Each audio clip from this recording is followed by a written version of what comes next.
Okay, good evening, everybody, and welcome to tonight's meeting of the Executive. Just a reminder to you all that tonight's meeting is webcast, so please do remember to turn your microphones off when you've finished, so that anything you say that's unintentionally caught on camera doesn't come back to cause you an issue. So in terms of attendances, I've received apologies from Nikki Bishop, and Graham Bentley is here from the finance team in Nikki's absence, and also from Councillor Whittam and Councillor Bohr. There are no questions from members of the public. Are there any declarations of interest in any matters on the agenda? No. Okay. Item 4 is minutes, and could I ask if the minutes of the meeting of the 24th of June, Councillor Freeman? Thank you. Item 5, any matters from council or overview and scrutiny committees? No. Okay. Item 6 is the Trafford Housing Infrastructure Fund schemes. Councillor Wright, please. Thank you, Leader. This report confirms the conditional approval for funding via the Housing Infrastructure Fund at the Trafford Waters and Future Carrington sites. This is detailed as £4.08 million for Trafford Waters, which will be used to support delivery phase 1 of the Trafford Waters development through the provision of new junctions to Redcliffe Road and Trafford Way. £8.4 million for the Future Carrington sites to support the delivery of a new link road through Carrington through site rationalisation. The estimated total cost for the Carrington Relief Road is £32.8 million, and the council is seeking additional funding from external grants and/or developer contributions to meet the full costs, and a phased approach to delivery will be taken if required. This road will also help to reduce the isolation of Carrington and Partington by removing barriers to access and employment, and it's the provision of a 4 kilometre of a new single carriageway linking Banky Lane to the A6144 via Isherwood Road. Thank you. Thank you, Councillor Wright. So are there any questions from members of the executive? Any questions or comments more widely? Councillor Coggins, please. Thanks. Just briefly, these are basically blank canvas junctions where there's no existing roads, as I understand it. I was wondering if we could then have a commitment that these, whatever junctions and improvements put in, will be entirely compliant with the B network standards for active transport. Yeah, we can confirm that. Thank you. Are there any other questions or comments? Councillor Morgan. Thank you. There's a point in point 2.2 says about the funding will support, this is for Trafford Waters, apologies, will support the accelerated development of the new homes. Can I just confirm if any of the homes will be built before the improvement works begin? No, they won't be. Thank you. Yeah. Are there any other, Councillor Evans? Is there any way we can? I know we can't get the homes before the road, and it's a bit of chicken and egg. But I'm concerned we get the road and we don't get the homes, as has happened before. When we issue planning, is there anything we can do, you can do, to link the two?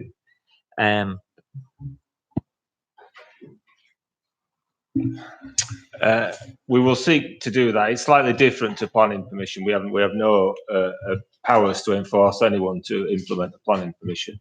This is slightly different because it's grant funding, so there will be a clear link, and it's government funding, so there's a clear link between the delivery of the infrastructure and the expectation that the homes that are linked to that will be delivered. So we will look to seek to encapture that within legal agreements where we're able to do so.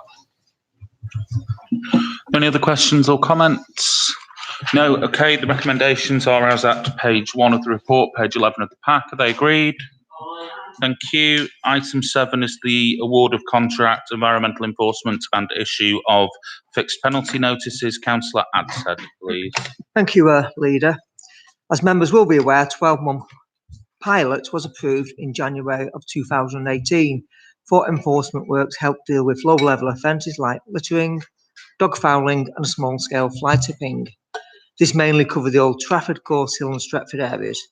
and was further extended for another 6 months to enable further assessment of the trial covering other areas of the borough. Well, this has all now come to an end. Section 1 of the report sets out the information I have outlined just above, and reasoning behind the need for enforcement strategy is set at 1.2, outlining the seriousness of the problem that we have and the need to reassure the public that we take these matters very seriously, as well as detailing the procurement process for a 12-month contract with the potential to extend for a 2 further 12-month period, subject to any review of this work. Section 2 of the report sets out the implications and breakdown of the penalties, and Section 3 setting out the benefits and risks. The financial implications and risks associated with the different options are set out in Section 4. A big area of concern here is the need to support the in-house team that do some fantastic work with very limited resources, as you will have seen from the report. Public perception is very important, and this is likely to be the only real prospect for enforcement for these type of low-level offences at this moment. Therefore, it is important that the public are reassured we take these offences seriously and will take action on them. And we want the team to be able to carry on doing their fantastic work, especially in places like Old Trafford and Parton particularly, where there's a number of special projects that we've been dealing with.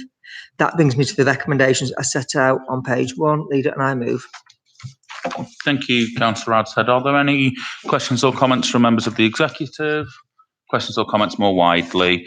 Councillor Butt, please. I just wanted to ask a particular reason why. Sorry, Councillor Butt, could you come forward and use a microphone just because we're webcast, please? Thanks. No, could you use a microphone, please? It was just to ask whether the reason for the trial being within those particular wards, whether or not in the south, perhaps it could have been. Was it because those particular wards were picked for the trial because it was, the ones which had the most incidents? The original trial, as you remember, because your party was in administration, was as set out at the beginning, was in the Old Trafford, Gorse Hill and Stretford areas. Towards the end of that trial, we extended it for the further 6 months I've just outlined to cover the rest of the borough, so we could evaluate it on a wider basis than the original trial. And obviously that work has come to an end now. Councillor Coggins, please. Thanks, Chair.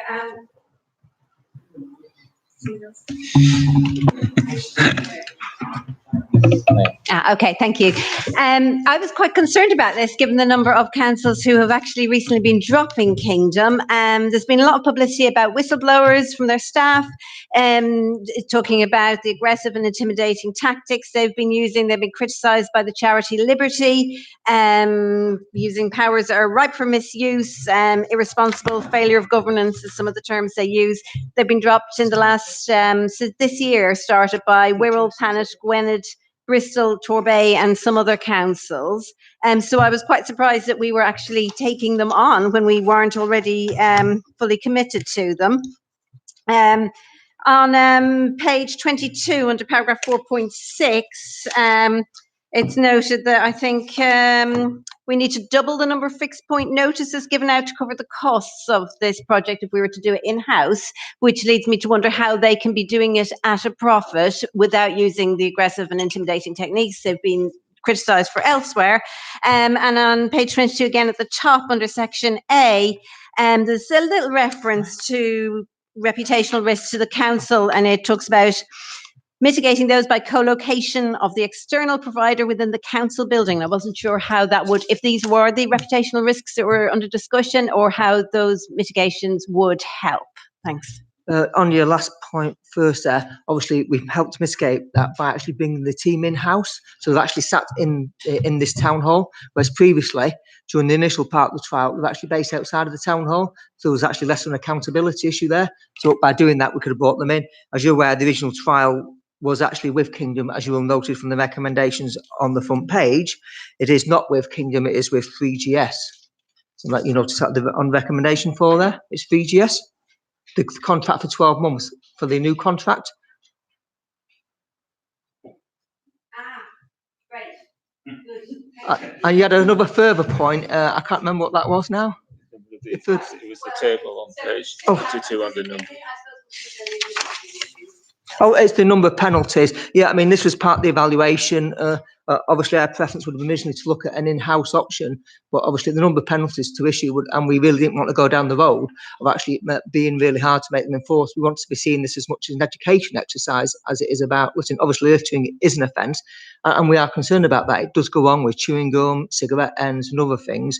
It is right that we actually take action where people do it, but we don't want it to be like really saying you've got to issue so many tickets a day, like was alleged in some of the documentaries that were on. We actually want this to actually be a contract whereby people are doing it, they can get penalties, but we don't want that to be the primer driver for this. That's why there's a balance on that one.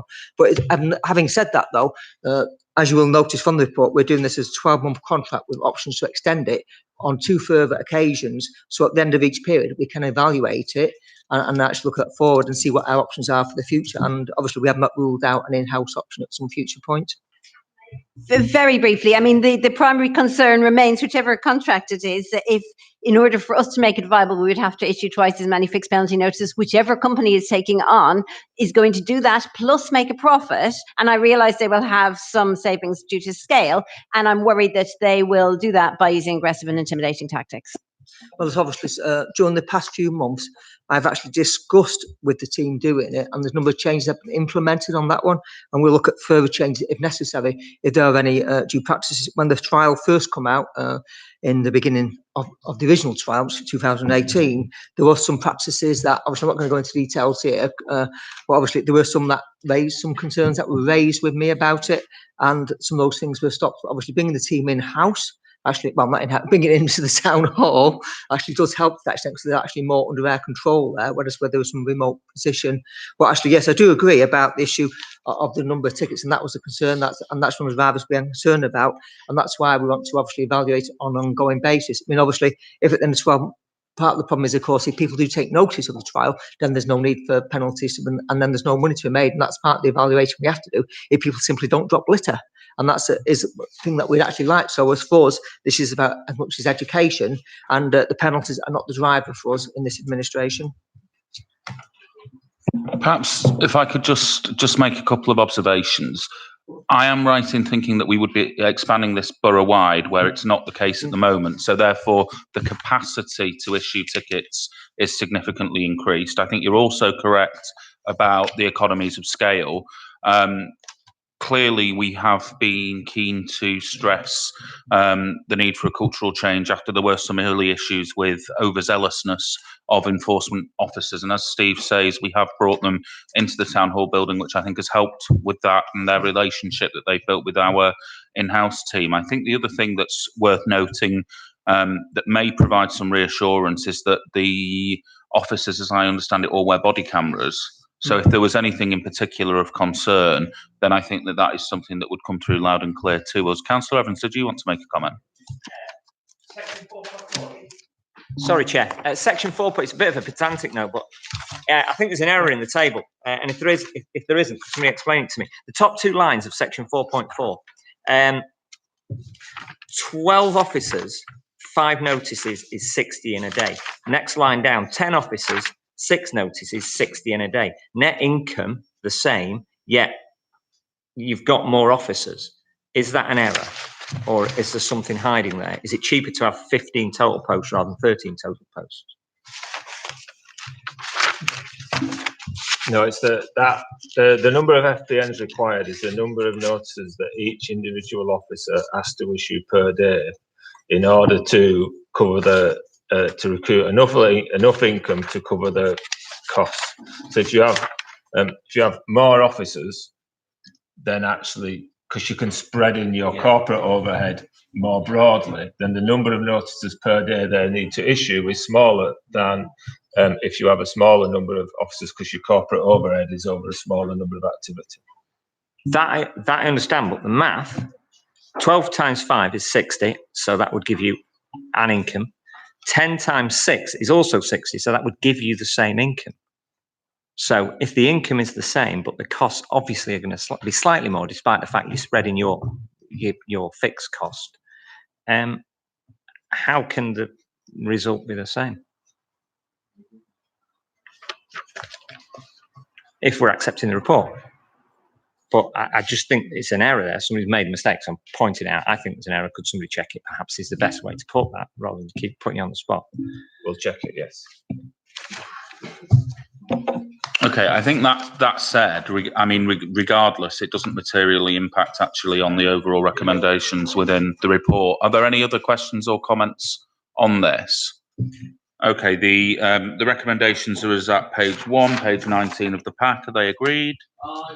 Okay, item 8 is highways, transportation, environment and consulting services, options appraisal, feasibility. Just before we start on this item, I would remind members that there is a part B item, and so both when Councillor Adshead moves the report and when we come to questions from either the executive or more widely, questions on cost and preference will not be considered in the open part of the meeting, and I'm sure that Jane will be leaping on the microphone should we head anywhere that we shouldn't. So I appreciate that this is an item of considerable interest for members, but we do need to be extremely cautious that we remember our responsibilities in terms of Part A and Part B. Councillor Adshead, please. Thank you, Leader. This Part 1 report before us is in response, of course, to the scrutiny task and finish report presented to the Executive back in February, asking the Executive to conduct an assessment of the viability of free options for services that are provided by AMI to Trafford Council. This Part 1 report sets out those recommendations with the approach to the evaluation of the work on those options presented to scrutiny. This Part 1 report also details the process to date, and its further details are set out in Appendix 1. Points 3 and 4 of the set out the proposed service blocks and appraisal process, with 11 and 12 detailing the quality and affordability criteria.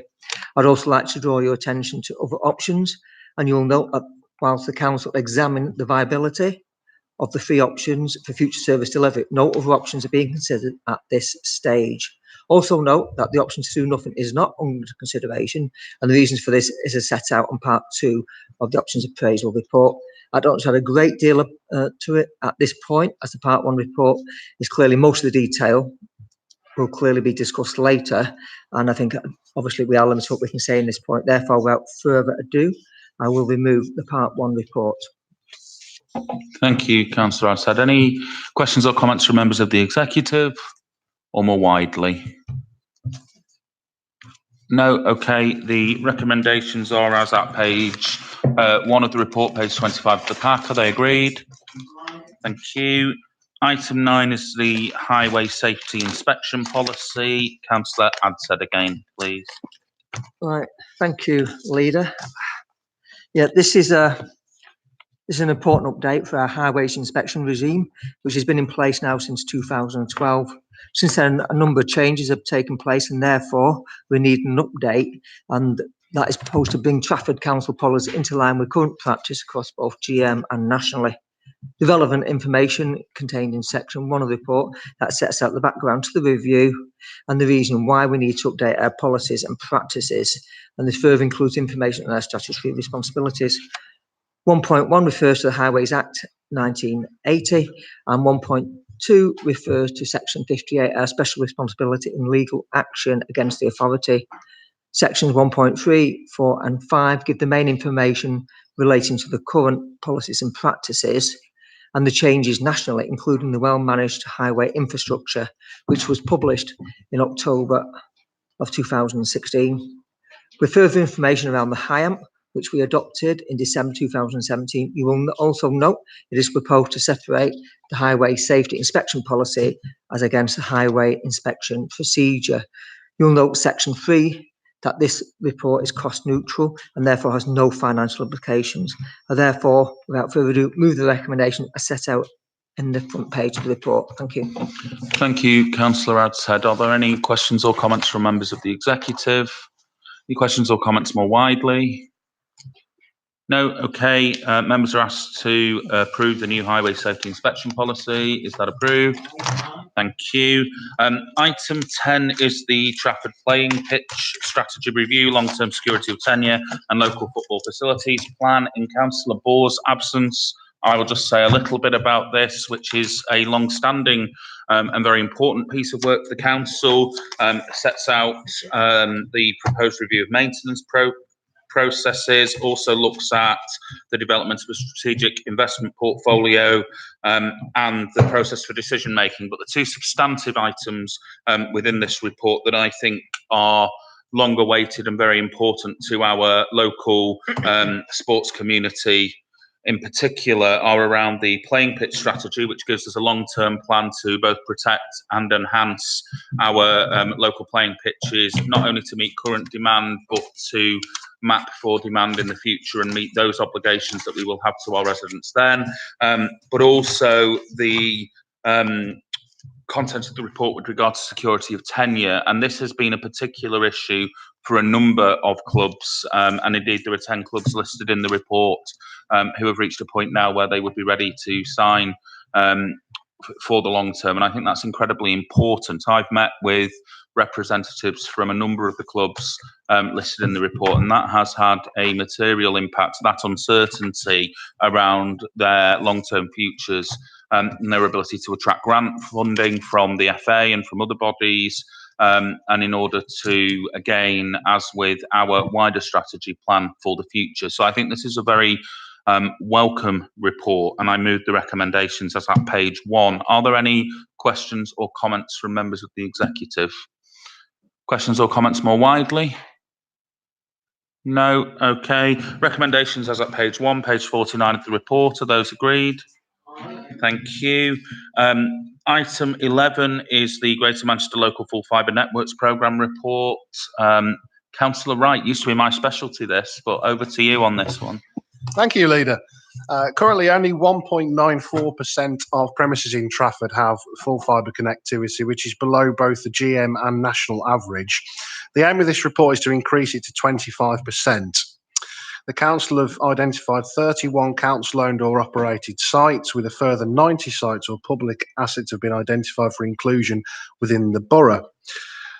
This is an attempt for public sector investment that the private sector can then piggyback onto, and it's expected to bring in additional private investment of £25 million within Trafford and GVA increase of 277 million over 15 years. I move the report. Thank you. Thank you, Councillor Wright. Are there any questions or comments from members of the executive? Questions or comments more widely? Councillor Morgan, please. Thank you, Chair. I would just wanted to ask a particular question on one of the points. So 2.3, it says, under the GM programme, public sector organisations will procure the fibre element of the network for a minimum of 20 years. Now, I don't know what everyone else was doing 20 years ago, but I was in year 9 at school and a web page would take 5 minutes to open. It seems an awfully long time, and I've no idea where tech will be, and I'm not a telecoms expert. But just any comments on that, the length of time of the contract? I mean, I think it would be fairly sensible to look to future-proof anything that we're doing. And if you look at Media City, which is now more than 10 years old, they laid this fibre down a considerable amount of time ago, and they are still well equipped. Tameside, for a number of years, have had a cooperative approach to the delivery of full fibre. That is not outdated, and indeed, their work continues on that. 20 years ago, I was also in year 9. I think I had a Tamagotchi at the time. But the technology does move on, but the important thing here is the lift that this can give, not just to the public sector, but also to businesses. We are trailing far behind. Countries like Portugal are at 60% connectivity. This will place us as Greater Manchester as central within the UK as one of the best connected cities that we have anywhere in the country. And I think in terms of our ambitions to be a globally leading digital city region within 5 years, it is a major step alongside other work that's going on. I'm sorry I jumped in there, James, before you were going to come in. It's not a problem, Leader. Thank you. Yeah, it's worth noting that on point 4.5 that is actually addressed. I'll quote, it is difficult to predict with absolute certainty whether dark fibre will remain the infrastructure of choice in 15, 20 years. However, the dark fibre that will be laid as part of this programme will have no ceiling on capacity, so it is expected they will be able to meet the council's requirements over the full 20 years and beyond. The government and DCMS believe this to be the case, hence the 23.8 million investment in the GM programme. Okay, any other questions or comments? No. Okay. So the recommendations are as at pages 1 and 2 of the report, pages 59 and 60 of the pack. Are those approved? Thank you. Item 12 is the long-term strategic framework for reform and sustainability in health and social care. Councillor Councillor Harding, rather. Sorry. Thank you, Leader. I bring this to Executive. It's a positive report for noting. It talks about a long-term plan around the reform and sustainability of the health and social care system across Trafford. As defined and outlined in this report, it is a shared framework owned by Trafford Council and the CCG. It covers a 5-year period with 1-year delivery plans. It's about collaborative partnership working and place-based working to genuinely improve health and social care outcomes for residents of Trafford. It is noted that the CCG have formally agreed and signed up to the 7 key priorities of Trafford Council. This is about one plan and one vision which will be jointly owned. We are looking to ensure that this plan is genuinely co-produced by the public of Trafford. And just one further suggestion that I might make is that the Health Scrutiny Committee might want to be involved and suggest annual reports back to Health Scrutiny. Thank you, Leader.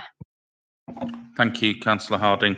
Are there any questions or comments from members of the Executive? Questions or comments more widely? Councillor Miss Blackburn.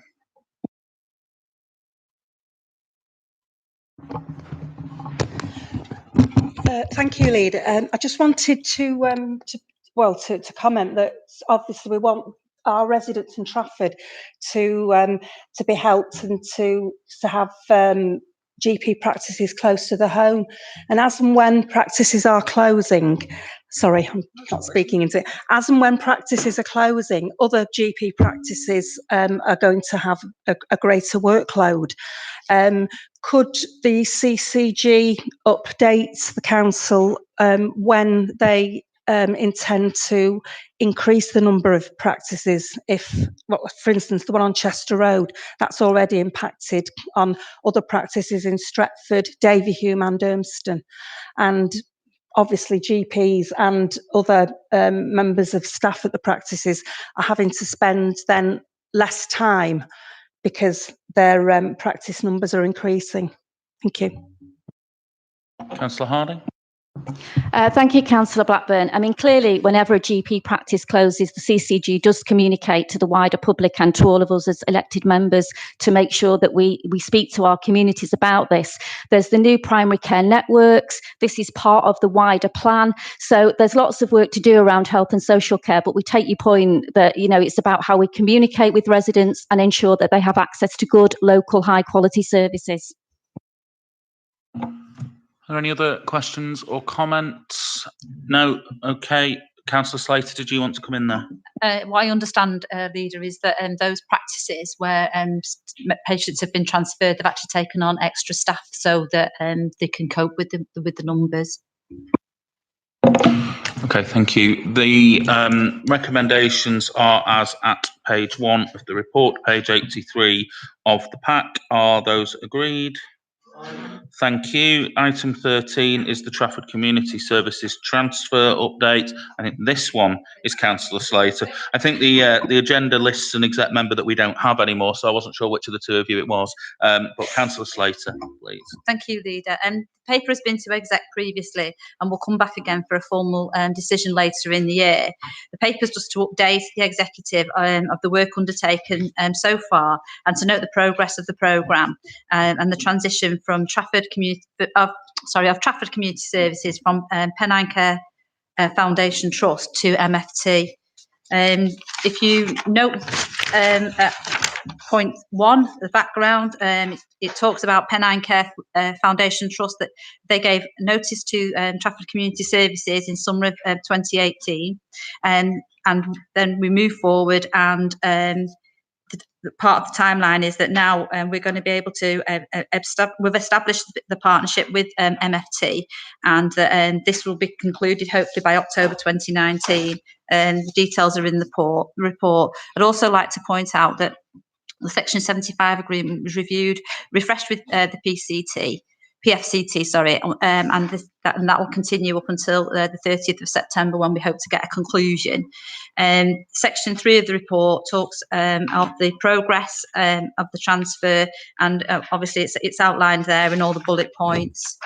Section 4 talks about the risks and the challenges, and in 4.2, mitigating actions have been developed to address the above risk, and we are confident that early engagement between all parties will mobilise to resolve the emerging issues, and rest that this report is noted. Thank you, Leader. Thank you, Councillor Slater. And I realise that this is a really significant piece of work for the council to be going through. So, Diane, if I could pass on our thanks as an executive to everyone in your team that's been involved in that. I know it's been a significant piece. Are there any questions or comments from members of the executive? Councillor Harding, please.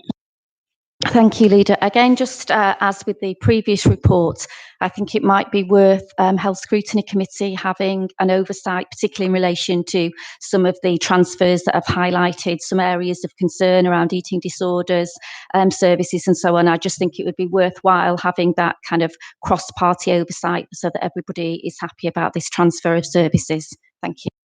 Thanks, Jo. And I wonder, I don't think Councillor Dr. Barclay's here, but I wonder if perhaps if we could send an email just with that as a suggestion. Clearly, it's not for the executive to tell Health Scrutiny what they should be looking at, but I do think they are helpful suggestions that we should at least pass on, perhaps copying in other members that are present this evening. Are there any questions or comments more widely? No? Okay. The recommendation is to note the content of the report. Is that noted? Thank you. Item 14 is the Treasury Management Annual Performance Report for 2018-19. Councillor Ross, please. Thank you, Leader. So this is the report that looks back on our Treasury management activities that took place in the year 2018-19. There's just a couple of things that I wish to draw to the executive's attention. First of all, the increase in debt is linked to the our investment strategy. So that's where we've been looking at increasing investment activity. The second thing I'd like to draw your attention to is the successful restructure of a loan that took place during the year. You'll see that the interest rate of the old RBS loan was 7.26%, and the new loan that replaced it was 2.660. So that saving in interest rate has led to a benefit for us as a council. Our average returns are looking at just over 1%, which is better than the average across the country. So I therefore would like to recommend that the accounts and audit have seen this. I don't believe anything came up as part of that committee, but also us as the executive advised the council on Wednesday to note that no prudential and treasury indicators were breached during the year 2018-19. Note the activities, but also I'd like to place on record my thanks to the Treasury management team, who do a superb job day in, day out, intensively working on this to make sure that we get the best from our resources. So thank you.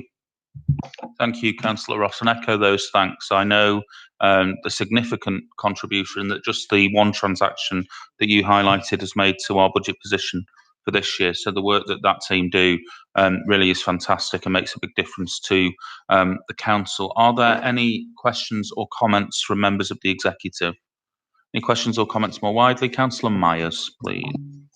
Yes, thank you, Leader. I'd just like to put on record our support as well for the Treasury management team.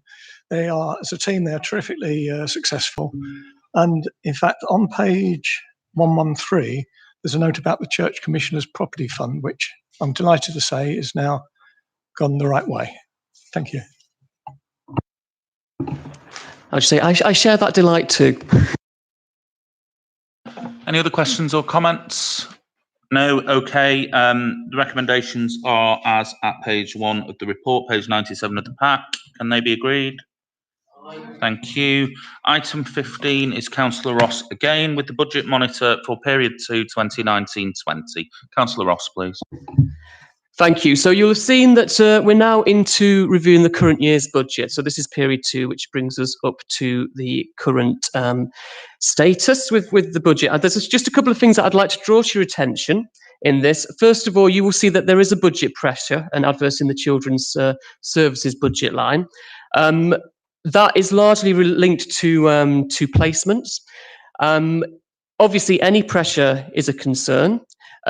Demand-led budgets can vary over the year, and I have looked back, and last year we were looking at a 1.6 million adverse at this point in time for period 2 last year. 2016 in July, it was a 1.26 million adverse for this particular budget line. So though we will be monitoring that very, very closely and working together as officers and executive to address that, I just wanted to make sure people are aware that that is there. Another adverse that we have got is the public health. There's been some one-off savings in the public health, but we still require to, looking at £500,000 to look at over this year. So I wanted to bring that to your attention as well. The other things, the main things to note from this that I'd like the executive to note are the changes in the capital programme. So you see we're rephrasing a couple of things over the next couple of years just because it's a bit more realistic, particularly with the leisure strategy and the capitalisation of interest costs for the Brown Street development as well. So with that, I'd just like to recommend or propose recommendations to executive. Thank you. Thank you, Councillor Ross. Any questions or comments from members of the executive? Questions or comments more widely? No? Okay.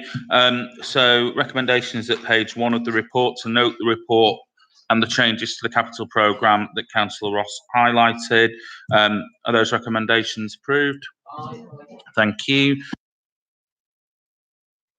Sorry, item 16 is urgent business. I do have one piece of urgent business, which is on behalf of the executive to congratulate Councillor Morgan on his recent nuptials. I'm sure that 2 parties in this chamber in particular would be delighted by that news, and I want to assure him that the Labour group share that sentiment as well. So congratulations to both you and Chris.